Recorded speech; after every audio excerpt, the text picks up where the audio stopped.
It is better to be at the bottom of the ladder you want to climb than the top of the one you don't, said Stephen Keller. Hello.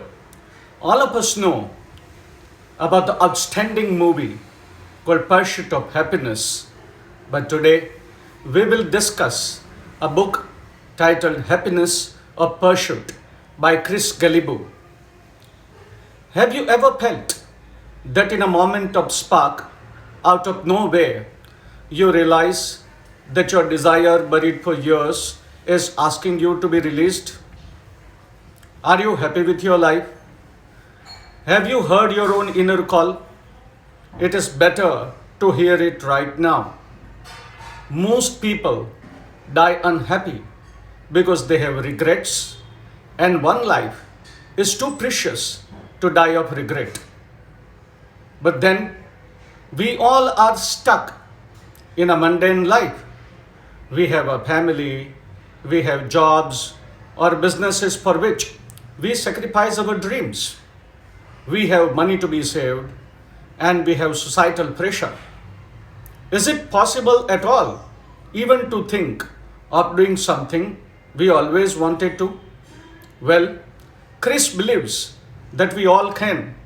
The first chapter of the book itself is titled Adventure for Everyone.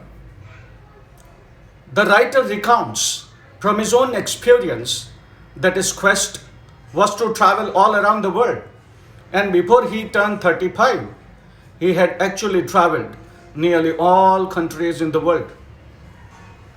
To quote him, "It was a lifelong challenge I had pondered for years before finally accepting it as the quest I would pursue for as long as I could." The journey to fulfill his quest was not easy as there was cost associated. He figured out how and started living a minimalistic life to save money. He said later, to go anywhere, save $2 a day. This was the headline for a group project I hosted on my blog. The concept is that there is nowhere in the world you can't visit if you save even a small amount of money over time. Even after saving money, it was not a cakewalk. He took the quest as he moved on. According to him, courage comes through achievement, but also through attempt. He explains, start to finish, it took 11 years. However, I didn't really begin the quest aspect of traveling until after I had been to the first 40 or 50 countries.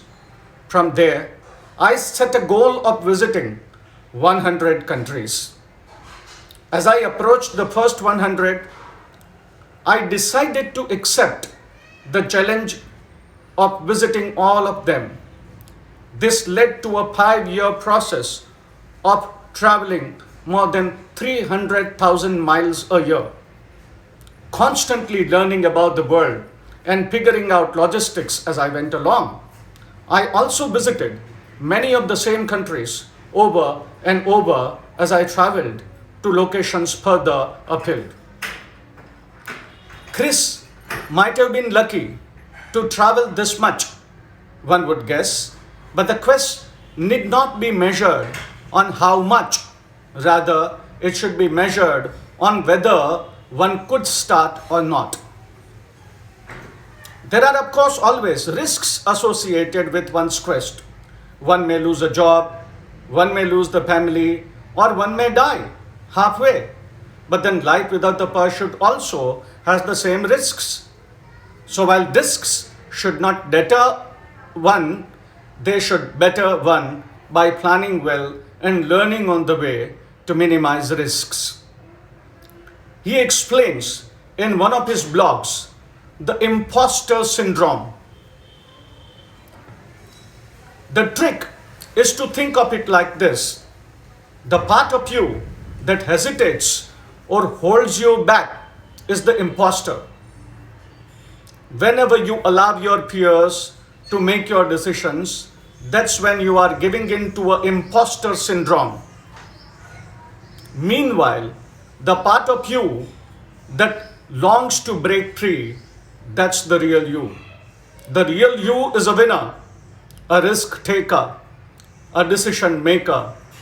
The real you is willing to adapt and change, whether in the face of a worldwide pandemic or anything else. What if we know in practical reality we can't achieve something we have thought up? Chris advises to make some adjustments. A woman who could not travel all the countries of the world learned the food dishes of all the countries and could gain happiness thereby. To follow the quest is to listen to the call. The book refers to Bob Dylan and his explanation of calling.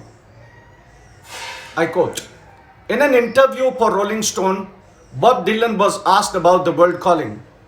Everybody has a calling, he said. Someone have a high calling, someone have a low calling. Everybody is called, but few are chosen. There's a lot of distraction for people, so you might not ever find the real you. A lot of people don't. When asked how he would describe his own calling, here's how he answered.